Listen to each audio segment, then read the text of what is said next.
බලය, පාලනය, අධි සුකෝපභෝගී ජීවිතයක් වෙනුවෙන් මේ ලෝකෙ ඉන්න බලවතුන් රැකපු නීති 48ක් තියෙනවා.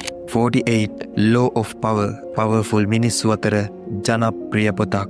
ඒ වගේම පවර්ෆුල් වෙන්න ඕන නම් මේ පොතේ තියෙන ගොඩක් නීති අනිවාර්යෙන්ම රකින්න වෙනවා. එක්ක කැමැත්තෙන් හෝ අකමැත්තෙන්. බ්ලැඩිමියර් පුටින්, මිස්ටර් ඉලෝන් වගේ බලවත් චරිත එයාලගේ දියුණුවේ කතන්දර මේ ලෝකෙ පුරා ප්‍රබල ලෙස විහිදිලයි තියෙන්නේ. මේ ලෝකෙ බහුතරයක් එයාලගේ යනට කීකරුයි. එක්ක දැනුවත්ව හෝ නොදැනුවත්ව. මේවා මෝටිවේෂනල් කෝඩ්ස් නෙවෙයි. මේවා තුරුම්පු, මේවා ආයුධ. මේ වගේම පුළුවන් කෙනෙක්ව පාලනය කරන්න, කෙනෙක්ව යටත් කරගන්න, ඕන නම් තරඟයෙන් කෙනෙක්ව ඉවත් කරලා දාන්නත් මේ law of power වලට පුළුවන්. මේ වගේ සංවේදී හදවත් බිහි කරන්නේ නැහැ. මේවා තියෙන්නේ ලෝකේ පාලනය කරන්න උවමනාව තියෙන මිනිස්සුන්ට. ඔයා දන්න හැම ප්‍රබල ඩයල් එකක්ම මේ මැනිපුලේට් ට්‍රික්ස් අඩුවෙන් හෝ වැඩියෙන් අනිවාර්යෙන්ම තුරුම්පු විදියට පාවිච්චි කරලා තියෙනවා. ඒ මොනවා වුණත් දැන් එයාලා ලෝකෙ පාලනය කරනවා වගේම මුළු ලෝකෙම අවධානයත් ආකර්ෂණයක් දිනාගෙන ඉන්නවා. මේ දේවල් අපිට ඕන වෙනවද? ඔව්, මේ වීඩියෝ එක බලන්න ඕන කියන අදහස ආවනම් මං හිතන්නේ වෙනස් දෙයක් කරන්න ඕන කියන එක ඔයාගේ ඔළුවෙත් තියෙනවා. ඉතින් ඒක එහෙමනම් අනිවාර්යෙන්ම මේ දේවල් ඕන වෙන තැනක් ඔයාටත් එනවා. කම්පිටිෂන් එක ඇතුලේ කාටවත් අනුකම්පාව දක්වන්න එපා. මොකද අනිත් පැත්තෙන් ඔයාට කිසිම අනුකම්පාවක් හම්බ වෙන්නෙත් නැහැ. මේවා බලවතුන් අතර ප්‍රසිද්ධ රහස්. මේවා යූස් කරන්න ඕන තැනදී විතරක් පාවිච්චි කරන්න ඔයා දැනගන්න ඕන. මේ වීඩියෝ එකේ හොඳම දේ ඒක නෙවෙයි. කම්පිටිෂන් එක අස්සේ ඔයාව යූස් කරන්න එන මිනිස්සුන්ට යූස් නොවී ඉන්නේ කොහොමද කියන එක ඔයාගේ බ්‍රේන් එක පෙරලා ටච් කරගනි. ඉතින් වැඩි කතා මොකටද? අපි සිද්ධියට එන්ට වෙමු.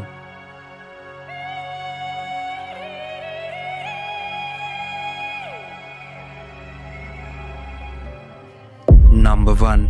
Crush your enemy totally. මේ කියන්නේ ඔයාගේ සතුරන්ව සම්පූර්ණයෙන්ම විනාශ කරලා දාන්න කියලා. ඒ කියන්නේ මරලා දාන්න කියලාද? නෑ. ඒව ප්‍රාථමික වැඩ. ඒ වගේම මොලයක් තියෙන කෙනෙක් කවදාවත් නොකරන වැඩ. ඒත් හතුරු කියන්නේ හතුරන්ට. එයාලා අපිට මල් ගහන්න බලාගෙන ඉන්නේ නෑ. එයාලා ගැහුවොත් අපිට ගහන්නේ ගල් වලින්. ඉතින් එහෙම එවුන්ට අනුකම්පා කරන්න අතහැරලා දාන්න කියන එක එච්චර ගැලපෙන්නේ නෑ. ඔයාගේ මොනම දෙයකට හරි කෙනෙක් බාධා කරනවා නම් උඹට වඩා අඩියක් උඩින් ඉන්නේ කියලා පෙන්වන්න හදනවා නම් උඩ ඉන්න බලවත් මිනිස්සු කරේ සතුරාගේ කීර්තිය විනාශ කරලා දාපු එක, සතුරාගේ නෙට්වර්ක් එක කඩලා දාපු එක, සතුරාගේ ෆයිනෑන්ෂලි පැත්ත අවුල් කරලා දාපු එක, සතුරාගේ ෆැමිලි එකට ඔහුගේ නරකම බෑග්ග්‍රවුන්ඩ් එක ප්‍රූෆ් එක්කම පෙන්නලා දුන්න එක. කොටින්ම කිව්වොත් කම්පිටිෂන් එක අස්සට ආයෙ එන්න බැරි වෙන්නම සතුරට එතනට එන්න තිබ්බ පාලම කඩලා දාපු එක තමයි එයාලා කරේ. එතනින් ඒ ප්‍රශ්නේ සදාටම ඉවර කරලා දැම්මා. මිස්ටර් ඉලෝන් කියන්නේ මේ කතාවට හොඳම උදාහරණයක්. Number 2. Conceal your intentions. මේ කියන්නේ ඔයාගේ ටාගට්ස්, ඔයාගේ ප්ලෑන්ස්, ඔයාගේ රිලේෂන් ඇන්ඩ් පාර්ට්නර්ෂිප් ගැන කාටවත්ම දැනගන්න තියන්න එපා කියන එකයි. මොකද ඒක ගැන කවුරුත් දන්නේ නැත්තං ඒ දේවල් විනාශ කරලා දාන්නත් කාටවත්ම පුළුවන් වෙන්නේ නෑ. වචනවලින් පණ දෙන්න ඉන්න මිනිස්සු කොයි වෙලාවෙ අපිට විරුද්ධ වේද කියලා අපි දන්නේ නෑ. ඒ හින්දා තමයි දියුණු මිනිස්සු මේ ට්‍රික් එක පාවිච්චි කරේ තමන්ගේ වැදගත් තොරතුරු ලීක් නොවී තියාගන්න. මිනිස්සු අහද්දී ඔයාගේ ටාගට් මොනවද, ගහන්න ඉන්න ගේම මොකක්ද කියලා එයාලා කරන්න ඉන්න දේවල් වලට වඩා හාත්පසින්ම වෙනස් දේවල් අහන අයට කියපු එක. අවසාන මිනිස්සු දැනගෙන හිටියේ සාමාන්‍ය දෙයක්. හැබැයි කරලා තියෙන්නේ වෙනස් සහ විශිෂ්ට දෙයක්. Number 3. Never outshine the master. මේකෙදි කියන්නේ ප්‍රැක්ටිකලි ඔයාට වඩා තැනකට ගිහින් ඉන්න. එහෙම නැත්නම් ඔයා වැඩ කරන තැන වෙන්න පුළුවන්. ඔයාගෙන් සේවාවක් ලබා ගන්න කෙනෙක් වෙන්න පුළුවන්. නැත්නම් ඔයාගේ බොස් වෙන්න පුළුවන්. මෙයාලා ඉන්න තැන මෙයාලට වඩා දිලිසෙන්න, උසස් වෙන්න යන්න එපා කියන එකයි. සමහර විට ඔයා එයාලට වඩා ලොකු වැඩෙක් වෙන්න පුළුවන්. එයාලට වඩා හොඳ ආකල්ප ඔයා ළඟ තියෙන්න පුළුවන්. හැබැයි මේ වෙලාවේ බලය තියෙන්නේ එයාලගේ අතේ. ඒ හින්දා ඔළුව පාත් කරගෙන හිමින් සීරුවේ විශ්වාසය හදාගෙන ඔයාගේ ටාගට්ස් වලට යන්න ඕන පාර සහ උදව් හිමින් සීරුවේ ලබා ගන්න. ඔයා ඔවුන්ට පක්ෂපාතීව ගෞරවනීයව කාලයක් ඉද්දී ඔයාට සලකන එකෙන් නිකං අසරණයෙක්ට සලකනවා වගේ ත්‍රිල් එකක් ඔවුන්ට දැනෙනවා. අත යට ඉන්න කෙනෙක්ට උදව් කරන එකේ පොඩි අමුතු දෙයක් තියෙනවා. ඒකෙන් උපරිම ප්‍රයෝජන ගන්න ඔයා තියුණු වෙන්න ඕන. මේකෙදි වෙන්නේ යූස් වෙන එක නෙවෙයි, යූස් වෙනවා වගේ රංගපාන එකයි. Number 4. Get others to do the work for you, but always take the credit. යුද පිටිය යුද්ධ කරන්න සාමාන්‍ය සෙබළු, තුවාල වෙන්නේ දුක් විඳින්නේ සාමාන්‍ය සෙබළු. හැබැයි ජයග්‍රහණයේ ක්‍රෙඩිට් එක යන්නේ බංකර්වල ඉඳන් ඒක මෙහෙයවපු නිලධාරින්ට. ඉස්කෝලේ කැඩෙට් ටීම් එකේ 25 දෙනෙක්ම ජයග්‍රහණය වෙනුවෙන් එක වගේ මහන්සි වෙනවා. හැබැයි කුසලානය ගන්නේ සාජන්. ප්‍රොජෙක්ට් එකක් වෙනුවෙන් ටීම් එකම මහන්සි වෙනවා. හැබැයි ඒකින් වැඩි වටිනාකමක් හම්බ වෙන්නේ ටීම් එකේ ලීඩර්ට. කම්පැනිවල මැනේජර්ස්ලාට පුළුවන් තමන්ට තව ඉහළට යන්න ඕන නම් ඒ වෙනුවෙන් ඔහුට පහලින් ඉන්න සේවකයන්ගෙන් උපරිම වැඩ ගන්න. ඔහුට තියෙන්නේ මේක කරන්න කියලා ඕඩ එකක් දෙන්න විතරයි. මේ කියපු දේවල් වල යටි අරමුණක් තියෙනවා. ඒ තමයි හැමෝම වැඩ කරත් නම යන්නේ එක්කෙනෙකුගේ විතරයි. මං හිතන්නේ දැන් ඔයාලට තේරෙනවා මං කියාගෙන ආවදේ. ලෝකෙම දන්න බ්‍රෑන්ඩ් වල වැලියු එක හම්බ වෙන්නේ ඒකේ අයිතිකාරයට වුණාට ඒ වෙනුවෙන් විශාල පිරිසක් වැඩ කරලා තියෙනවා. හැබැයි එයාලට හම්බ වුණේ ඒකෙන් සුළු දේවල් ටිකක් විතරයි. ඉතින් ඔයා දැනගන්න ඕන කෙනෙක්ගේ ටාගට් වෙනුවෙන් වැඩ නොකර තමන්ගේ ටාගට් වලට වෙන අයකින් වැඩ ගන්න. Number 5. Caught attention at all cost. මේකෙන් කියන්නේ මොනම විදියකින් හරි තමන්ගේ පැත්තට අවධානය තියාගන්න කියලා. ඔයා ප්ලෑන් කරන්නේ ලොකු දෙයක් ඇචීව් කරන්න නම්, උදාහරණයක් විදියට ඔයාව බ්‍රෑන්ඩ් එකක් විදියට හදන්න නම් ඔයාට තියෙන අවධානය ගිලිහෙන්න දෙන්න බෑ. බැනුම් අහන්න හරි ඔයාගේ පැත්තට අවධානය එන දේවල් අනිවාර්යෙන්ම කරන්න ඕන. මොකද වර්තමානයේ ඕනම දෙයකට තියෙන තරඟකාරීත්වය වැඩි. ඉතින් හැමදාම මිනිස්සුන්ට කතා බහ වෙන්න දෙයක් එළියට දානවා කියන්නේ ඔයාගේ නම නිකම්ම ප්‍රවර්ධනය විවි යනවා. සිඩ්නි කියන්නේ 2018ත් 22ත් වගේ ඇතුළත මුළු ලෝකයේම අවධානය දිනාගත්ත කෙනෙක්. ඉතින් එහෙම වුණා කියලා මිනිස්සු හැමදාම එයා ගැන කතා වෙන්නේ නෑනේ. එයා ගැන තිබ්බ රස්නේ ටික ටික අඩුවේගෙන එද්දි සිඩ්නි කරේ ෆිල්ම් ෆෙස්ටිවල් එකකට යට ඇඳුම් මොකුත් අඳින්නේ නැතුව ට්‍රාන්ස්පේරන්සි ඇඳුමක් ඇඳගෙන ආව එක. එක දවසයි ගියේ මුළු ලෝකෙම ආයෙත් කතා වෙන්න ගත්තේ සිඩ්නි ගැන. ඉතින් මේ වැඩේ හින්දා සිඩ්නිට ආයෙත් මිලියන ගානක ප්‍රොජෙක්ට් එකක් හම්බ වෙන්න ලොකු ඉඩක් තියෙනවා. Discover Earthman's thumbscrew.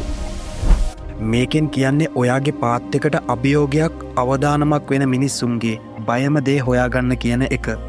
කෙනෙක් අනිවාර්යෙන්ම ජීවිතේ වැඩියෙන්ම බය දෙයක් තියෙනවා. කෙනාගෙන් කෙනාට ඒක සාපේක්ෂයි. හැබැයි ඔයා ඒක හොයාගත්තොත් ඔයාට අභියෝගයක් වෙන වෙලාවට බලවත්ම තුරුම්පුව විදියට ඒ මිනිස්සයා බයම දේ පාවිච්චි කරන්න පුළුවන්. එහෙම කරලා ඉතා ලේසියෙන් අභියෝගකරුව හිර කරලා දාන්න පුළුවන්. මාක් සකර්බර්ග් කියන්නේ මේ නීතියෙන් හොඳට වැඩගත්ත කෙනෙක්. Number 7. Use selective honesty and generosity to disarm your victim.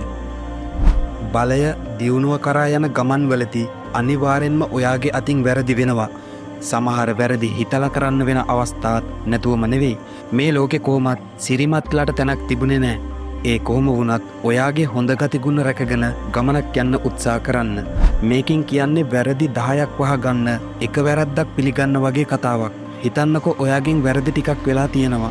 ඒවා මාට්ටු වුණොත් ඔයා ඇචීව් කරගත්ත ගොඩක් දේවල් වලට බලපෑමක් වෙනවා. අන්න ඒ වගේ වෙලාවකදී බලවතුන් බලවත් වෙන්න කලින් කලේ ඒවා අහුවෙන්න කලින් එක වැරද්දක් තෝරගෙන ඒක ඔහු විසින් අභියාචනා කරලා එහෙම වැරද්දක් වුණා කියලා ඒකට සමාව අරගෙන අවංකයි කියලා අනිත් අයට දැනෙන්න ඇරලා අනිත් වැරදිවල බලය අඩු කරලා යට ගහපු එක.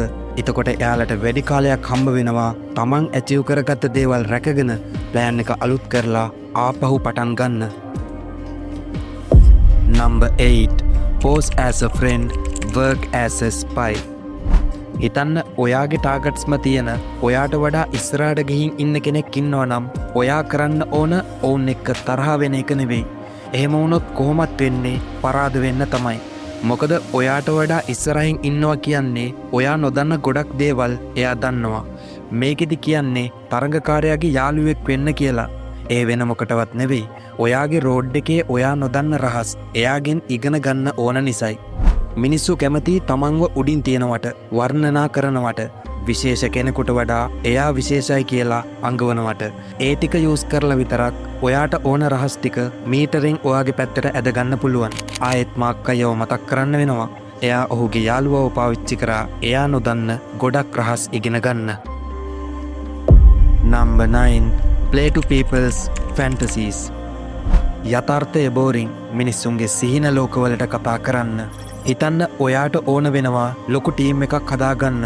එයාලා ඔයාව නායකයෙක් විදියට දකින්න ඕන. හැබැයි මිනිස්සුන්ට එහෙම කොහෙවත් ඉන්න ඔයාව නායකයෙක් විදියට දකින්න උවමනාවක් නැහැ. අන්න ඒ වෙලාවට මිනිස්සුන්ට ආවේනික පොදු ඉමෝෂනලි ෆැන්ටසීස් වලින් තමයි එයාලට කතා කරන්න ඕන. යථාර්ථයේ එක්ක හැප්පිලා මිනිස්සු ඉන්නේ හෙම්බත් වෙලා. ඉතින් ඔයා එයාලගේ ෆැන්ටසීස් වලට ඊ තලය විද්දොත් ඔයාව නායකයා විදියට පිළිගන්න එක එයාලා හරි ඉක්මනට කරනවා. Number 10.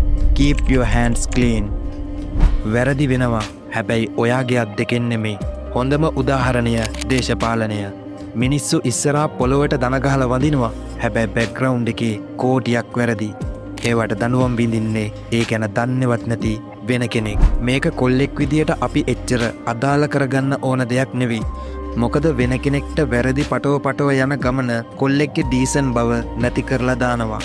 ඔයාට කෙලවන්න ඔයාව පාවා දෙන කෙනෙක්ව ප්ලෑන් එකක් ගහලා වැරදිකාරයෙක් කරන එක වෙනම කතාවක්. හැබැයි ඔයාගේ ගමන වෙන මිනිස්සුන්ට වැරදි පටව යන්න එපා.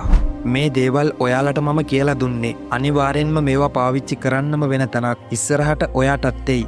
ඒ වෙලාවට ඕන තුරුම්පුව ගැහුවේ නැත්තම් එක්ක ඔයා තව කෙනෙක්ට මිස්යූස් වෙයි, නැත්තම් ඔයාගේ ටාගට්ස් මගදිම පරලොව යයි. ඉතින් මගේ කොල්ලන්ට එහෙම වෙනවට මම කැමති නෑ. ඒක හින්දා අවශ්‍ය තැනදී විතරක් මීටරෙන් මේ දේවල් පාවිච්චි කරන්න. ඔයාට කරදරයක් නොකරන කෙනෙක් වෙනුවෙන් මේ දේවල් පාවිච්චි නොකර ඉන්නත් වග බලා ගන්න. ආයෙත් මොන ගැහෙමු. Good luck.